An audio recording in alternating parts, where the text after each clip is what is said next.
सभ्यता किसे कहते हैं? विश्व की मुख्य सभ्यता है हड़प्पा सभ्यता की खोज।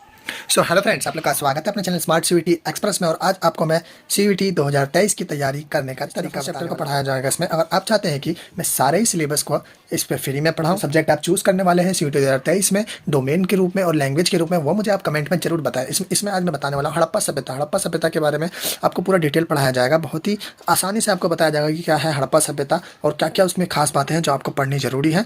तो आप इस चैनल को सब्सक्राइब कर लीजिए पूरी सीवीटी 2023 की तैयारी के लिए। ये देख सकते हैं यहाँ पे आपको बताया जाएगा। आप जो है इसको देख करके नोट्स जरूर बनाइएगा। नोट्स बनाना बहुत जरूरी है। आपको सीवीटी में बता देता हूँ कि एमसीक्यू क्वेश्चंस आने वाले हैं और हड़प्पा सभ्यता एक बहुत मेन चैप्टर हो जाता है। इसको आपको क्लियर करना जरूरी होगा क्योंकि ये जो हड़प्पा सभ्यता है इसमें से आपको ज़्यादा मैन के शुरू के क्वेश्चन जो इसी में से आने वाले हैं।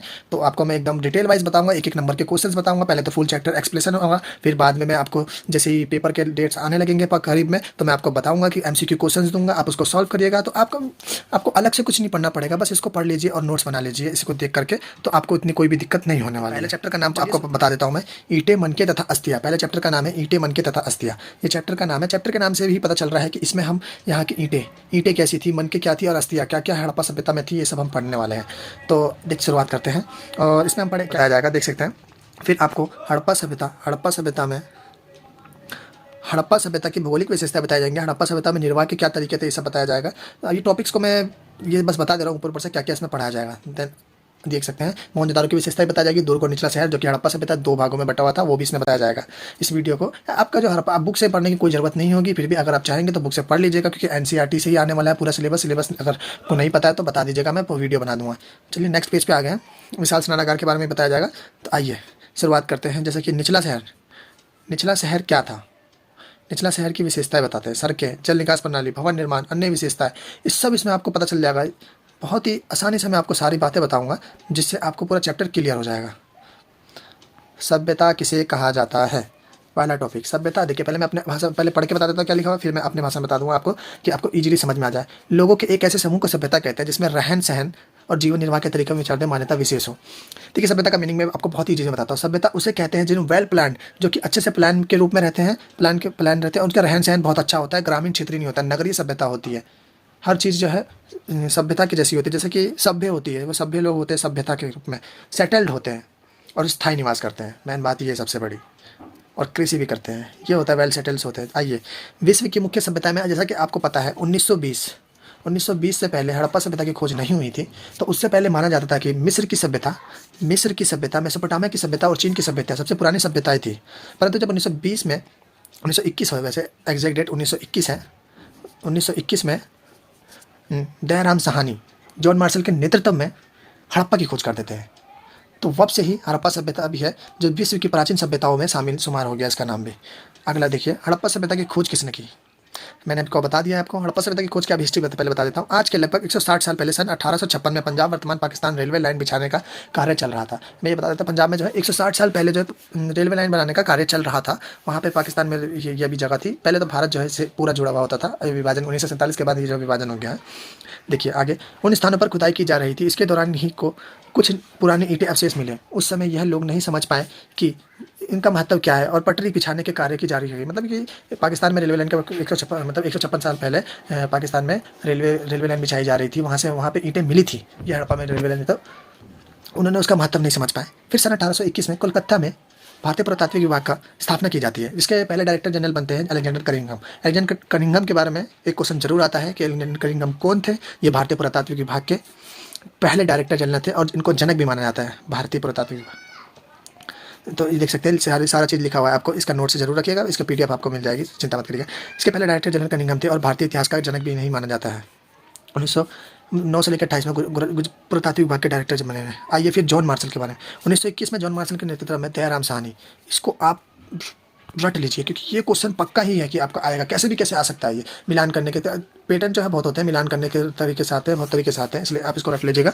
इसको लिख लीजिए, अभी लिख लीजिए क्योंकि ये आपको 5 नंबर दिला सकता है, इसलिए याद रखिएगा दयाराम साहनी। अगला बताता हूँ इस हड़प्पा सभ्यता के बारे में। आप जानते हैं इस सभ्यता को हड़प्पा सभ्यता इसलिए कहा जाता है क्योंकि सबसे पहले खोजा गया स्थल ये हड़प्पा था, जो 1921 में दयाराम साहनी ने खोजा था। डेट को रख लीजिएगा, डेट भी आ सकते हैं, बहुत सारे डेट्स आते हैं, वैसे ज़्यादा मैटर नहीं करता डेट्स, बट एमसीक्यू क्वेश्चन है तो डेट्स मायने रखता है। और इसको, इस सभ्यता को सिंधु घाटी सभ्यता क्यों कहते हैं? अब देखिए, ये भारत का मैप देखिए, इसमें बनाने की कोशिश करता हूँ बट उतना, ये वाला जगह जो है, यहाँ पे है सिंधु नदी, यहाँ पे हड़प्पा है, यहाँ पे मोहनजोदारो है, यहाँ पर ही ज़्यादातर जो है हड़प्पा सभ्यता इतने में फैला हुआ था। यहाँ मांडा है, मांडा, दैमाबाद, आलमगीरपुर, यहाँ सुतका गैंडोर, त्रिभुज आकार में हड़प्पा सभ्यता फैला हुआ था। ये बता दिया है, ये भी क्वेश्चन में आ सकता है कि त्रिभुजा कौन सा आकार में था, त्रिभुजाकार में था। ये देख सकते हैं, उत्तरी छोड़, फिर दक्षिणी छोड़, पूर्वी छोड़, पश्चिमी छोड़। ये भी आप याद कर रख लीजिएगा। सुतका गैंडोर, मांडा, देखिए सुतका गैंडोर, मांडा, दैमाबाद और आलमगीरपुर, ये सब आप रख लीजिए क्योंकि ये बहुत ही मायने रखते हैं। देखिए मैप थोड़ा अच्छा नहीं बना बट मैंने समझा दिया आपको बहुत अच्छी तरीके से। देन आगे बढ़ते हैं, आपको मैंने लगभग सारे बता दिए हैं क्या क्या थे। आगे देखिए, इस सभ्यता की इसलिए कहा जाता था क्योंकि हड़प्पा नाम से, ये तो बता दिया। सिंधु घाटी सभ्यता क्यों कहा गया? क्योंकि सिंधु घाटी के बगल में था, इसलिए इसको सिंधु घाटी सभ्यता कहा जाता था। पर ये बाद में जाके इसको चेंज कर दिया जाता, क्योंकि जब धीरे धीरे आगे चल के और भी स्थानों की खोज होने लगती है तो पता चलता है कि बहुत से स्थल है, बहुत से स्थान है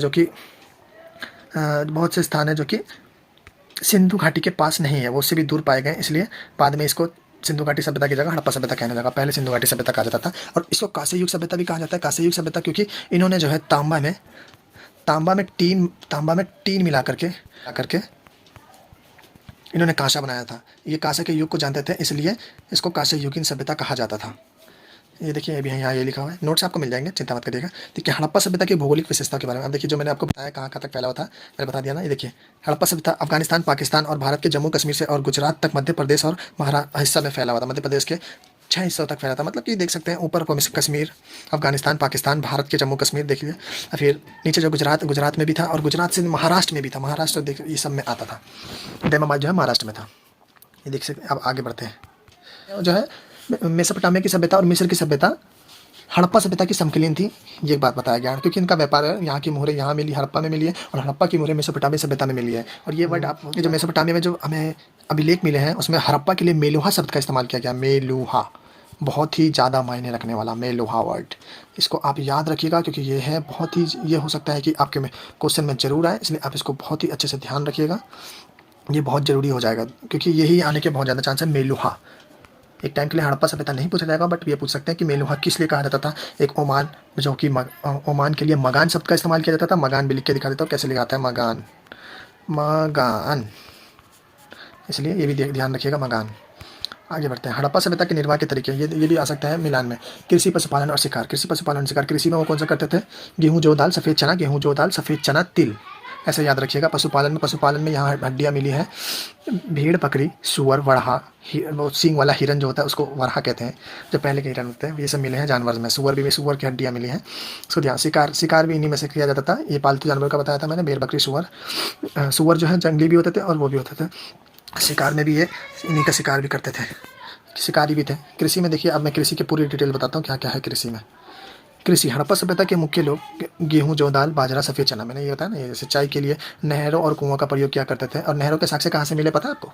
नहरों के साक्ष्य अफगानिस्तान के सूरतगढ़ से मिले हैं, याद रखिएगा। और कुएं जो है मोहनजोदारो में अधिक मिले हैं। ये सब भी आपसे पूछा जा सकता है, डीपली पूछा जाएगा। सीयूईटी को ईजी नहीं लीजिएगा, ये आपके 12th में भी हेल्प करेगा। अगर 12th का पेपर भी आप दे रहे हैं तो आप उसमें भी हेल्प करेगा। मैं बहुत डीप बताता हूँ कि आपको पेपर में कुछ भी लाइन टू लाइन छूटे ना, इसलिए ध्यान रखिएगा जो भी मैं पढ़ाऊँ। देखिए, हड़प्पा के मोह में वृकपैल मतलब वृषभ बैल की जानकारी मिलती है। मतलब मोह मतलब समझ आया, मोहनजोदारो, शॉर्टकट में लिखा हुआ है मोहनजोदारो। इसके अनुमान लगाया गया कि हड़प्पा के लोग खेत जोतने के लिए बैल का प्रयोग करते थे। और देखिए, मिट्टी के हल्के प्रतिरूप पता कहाँ मिले? कालीबंगम में। मिट्टी के हल्के प्रतिरूप जो कि राजस्थान में है। नहीं, कालीबंगम में नहीं मिला, मिट्टी के चोलिस्तान और बनावली में मिट्टी के हल्के प्रतिरूप मिले हैं। और कालीबंगा में मिला है मैं जुते हुए खेत के साक्ष्य, इसलिए ध्यान रखिएगा, ये थोड़ी गलती हो गई थी। हड़प्पा के खेत जोतने वाले बैल का प्रयोग किया जाता है। कई जगहों पर हल्के प्रतिरूप भी मिले हैं। यह पता चलता है कि खेतों के द्वारा जुताई की जाती थी। कालीबंगम और राजस्थान में जुते हुए खेत के प्रमाण मिले हैं। कालीबंगम के और राजस्थान में जुते हुए खेत के प्रमाण मिले हैं। अलग अलग फसलें भी उगाई जाती थी। हड़प्पा सभ्यता में लकड़ी और पत्थर बने के औजार उपयोग किए जाते थे। लोहे का प्रचलन नहीं था हड़प्पा सभ्यता में। आइए आगे देखते हैं। पशुपालन में ये लोग क्या करते थे? हड़प्पा देखिए, मैंने आपको बताया, भेड़, बकरी, मवेशी, भैंस, सुअर, जानवर की हड्डियाँ प्राप्त हुई है। ये सब ध्यान रखिएगा। ये मैं आपको पूरी अच्छी बातें बता रहा हूँ, जो भी आने के है सब अच्छे से बता रहा हूँ। देखिए, शिकार आप देख लेते हैं, अगले पेज पे जाना पड़ेगा। शिकार पर मछली, पक्षी, जंगली जानवर और हड्डी के अनुमान लगाया गया कि मछली पालन क्या करते थे, मछली को खाया करते थे, ये सब होता था। मोहनजोदारो हड़प्पा सभ्यता के, तो मोहनजोदारो और हड़प्पा सभ्यता के दो मुख्य शहर थे। हड़प्पा शहर थे। दूसरा मोहनजोदारो है। आइए मोहनजोदारो की विशेषता पर चर्चा करते हैं। ये हड़प्पा सभ्यता के सबसे मुख्य शहर में से एक था ये। यहाँ पर ही सबसे ज़्यादा अन्नागार, जहाँ से विशाल स्नानागार मिला है, गोदाम मिला है। अन्नागार जिसको स्टोर रूम कहा जाता है इंग्लिश में, स्टोर रूम। इसके अंदर जो है अनाज को इकट्ठा करके रखा जाता था। और मोहनजोदारो में जो बस्तियाँ हैं दो में बटी हुई थी, दुर्ग और निचला में। जिले में स्थित था और क्षेत्रफल लगभग 125 हेक्टेयर का था। बाद में जब ये पतन होने लगता है तो ये सिर्फ मात्र 3 हेक्टेयर का बच जाता है। इसलिए आप समझ सकते हैं पतन के टाइम पे क्या हाल हुई थी। मोहनजोदारो के नगरों को मुख्य रूप से 2 भागों में बांटा गया था कि मोहनजोदारो का शाब्दिक अर्थ होता है मृतकों का टीला। मृतकों का टीला भी क्यों कहा गया? क्योंकि यहाँ पे बहुत ही भारी संख्या में मरे लोग मिले हैं और वहाँ पर जो है लोगों के हाथ कटे फटे इधर उधर फेंके मिले हैं, इसलिए इसको मृतकों का टीला कहा जाता है मोहनजोदारो। इसका शाब्दिक अर्थ है, इसलिए ध्यान रखिएगा। ये भी आपको जरूर आ सकता है एग्जाम में। और हड़प्पा को क्या कहा जाता है ये आप मुझे कमेंट में बता सकते हैं, वरना मैं आगे आपको बताता हूँ क्या कहा जाता है। वैसे लीजिए अभी बता देता हूँ मैं। नाभिकों का देश हड़प्पा को कहा जाता है, नाभिकों का देश। ये सब आप रट लीजिए क्योंकि आपको ये सब पेपर में जरूर आने वाला है। CUT में तो ये जरूर आएंगे, हो सके तो आपके बोर्ड में भी आएंगे, बोर्ड में भी हो सकता है कि ये आए। ध्यान रखिएगा। हाजा पक्षी कौन था ये भी आ सकता है। हाजा पक्षी मोर को खा जाता था, ध्यान रखिएगा। आइए अब दुर्ग के बारे में पढ़ लेते हैं। दुर्ग आकार में छोटा होता था, बट ऊंचाई पर बनाया जाता था। दुर्ग को चारों तरफ से दीवारों से घेरा जाता था। मतलब जैसे कि ये है ना दुर्ग, एक घर बना हुआ है, इसको जो चारों तरफ से घेरा जाता था, किलेबंद समझते हो, किलेबंद किया जाता था। यह दीवार से इसने निचले शहर से अलग करती थी, निचले शहर से ये अलग करने के लिए की जाती थी। निचला शहर जो आवासीय भवन का उदाहरण होता था। देखिए निचला शहर आकार में दुर्ग से बड़ा होता था और इसको अधिकतर चबूतरे पर बनाया जाता था, उसको दुर्ग को। और ये ऐसा नहीं है कि निचला शहर में चबूतरे पे घर नहीं बने, चबूतरे पे बने हुए थे। यहाँ पे जब पक्की ईंटों का इस्तेमाल किया जाता है, ध्यान रखिएगा, यह सामान्य लोगों के लिए बनाया गया था और यह मुख्य विशेषता इसकी जल निकास प्रणाली थी। अब जल निकास प्रणाली सबसे महत्वपूर्ण मानी जाती है। आइए बताते हैं जल निकास प्रणाली क्या थी। पहले दुर्ग में क्या क्या मिला है? माल गोदाम, अन्नागार। यह एक बड़े आकार का गोदाम होता था जिसमें अनाज को रखा जाता था। अन्नागार आपने पहले बता दिया आपको। ये भी अन्नागार का मतलब आ सकता है मीनिंग कि अन्नागार को क्या जाता है, माल गोदाम कहा जाता था। यहाँ पे बड़े करे और कहाँ पे मिला? मोहनजोदारो में मिला है, ये सब ध्यान रखिएगा। विशाल स्नानागार, दुर्ग बहुत ही बड़े बड़े स्नानागार के अवशेष मिले दुर्ग में।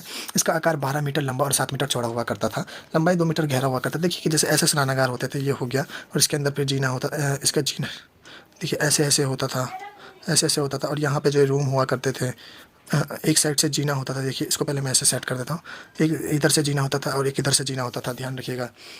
ये आपको चित्र बनाना नहीं आएगा, बट अगर आप उदाहरण में देखिए, जैसे कि बोर्ड का पेपर जब आप लिखे तो आप वहाँ पे लिख के बता सकते हैं। और ज़्यादा से लोग वही लोग CUT देंगे जिनको कॉलेज सही में करना। देखिए कॉलेज लाइफ जो है बहुत चीज़ आपको एक्सपीरियंस करती है। अभी मैं भी एक कॉलेज में पढ़ रहा हूँ, मैं आपको पढ़ा रहा हूँ क्योंकि मेरे को दिक्कत बहुत आई थी जब मैं पढ़ रहा था। मैंने अपने से निकाला है कॉलेज का। मैं भी इसी साल ही एडमिशन लिया है मैंने भी, और मैं जामिया मिल्लत इस्लामिया का स्टूडेंट हूँ, हिस्ट्री ऑनर्स का। इसलिए मैं आपको अच्छे से पढ़ा सकता हूँ क्योंकि मैंने बहुत ही अच्छा स्कोर किया था अपने CUT एग्ज़ाम में। देन कोई नहीं, आगे बढ़ते हैं, ये बाकी सब बातें बाद में करेंगे।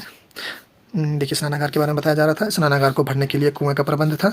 ऐसा माना जाता है इसका प्राय धार्मिक अनुष्ठानों के लिए विशेष अवसरों में नहाने के लिए किया जाता था। ये जो है विशेष इस वक्त, क्योंकि मैं बता ना कुआं होता था इसमें। जलाशय में जैसे स्विमिंग पूल होता है ना, वैसा सेम होता था। जलाशय में तल तक जाने के लिए उत्तरी और दक्षिणी और सीढ़ियाँ होती थी। देखा मैंने आपको बता दिया, सीढ़ियाँ हुआ करती। इसमें जलाशय मनुष्य नालियों से जुड़ा होता था। जैसे कि इसमें जो है ना, देखिए जिसका मतलब आप समझेंगे नहीं। इसके अंदर जो एक ऐसी नालियाँ होती थी जो इसके गंदे पानी को निकाल सके, और एक ऐसा होता था जिससे इसमें पानी डाला जा सके, साफ पानी को, ऐसा होता था। देखिए अब निचला शहर जो मोहनजोदारो में 4 से 10 मीटर तक चौड़ा होता था। और यह सड़क को एक दूसरे को समकोण पर काटते थे। देखिए ऐसे होते थे सड़क, ये ऐसे काटते थे समकोण पर। देखिए जैसे ये सड़क है, ये सड़क है, ये भी सड़क आ रही है, ये भी सड़क आ रही है, ये भी सड़क आ रही है, तो सब एक दूसरे को समकोण पर काटते थे।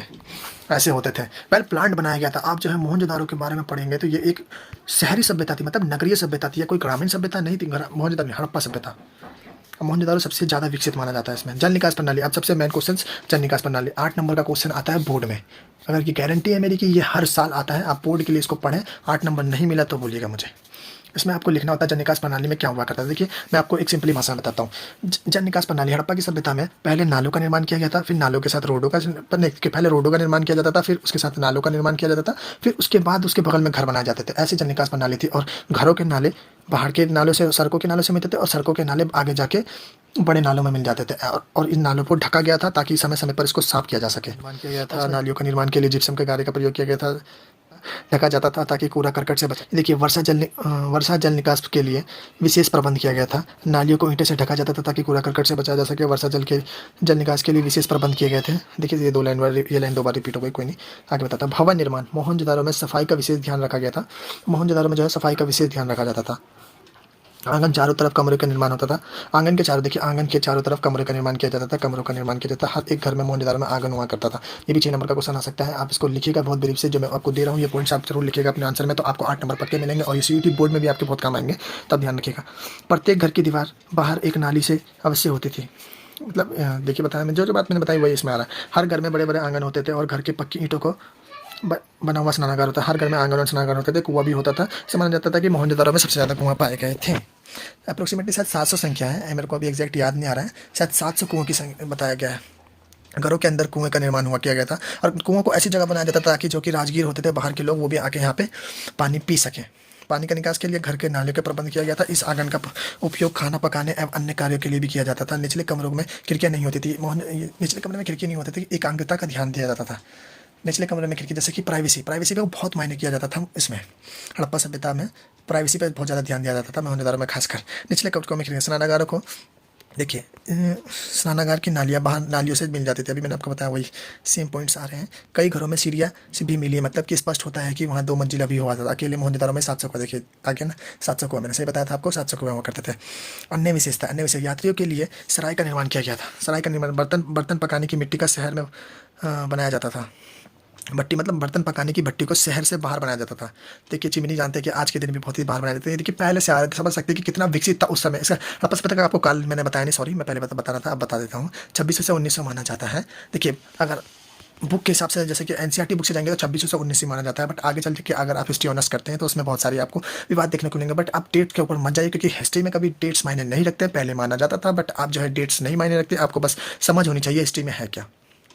बर्तन पकाने की भट्टी का बगली से गलियों का निर्माण इस तरीके से किया जाता था ताकि सूर्य की रोशनी कोने कोने तक हो। घर ऐसे बनाया जाता था ताकि उसके सूर्य की रोशनी उनके हर जगह हो। और सड़कें बहुत चौड़ी हुआ करती थी। रात को सुरक्षा के लिए पहरेदार तैनात किए गए थे। देख सकते हैं पहरेदार पहले। कूड़े को नगरों से बाहर गड्ढों में दबाया जाता था। देखिए ये इस चैप्टर का पहला पार्ट था।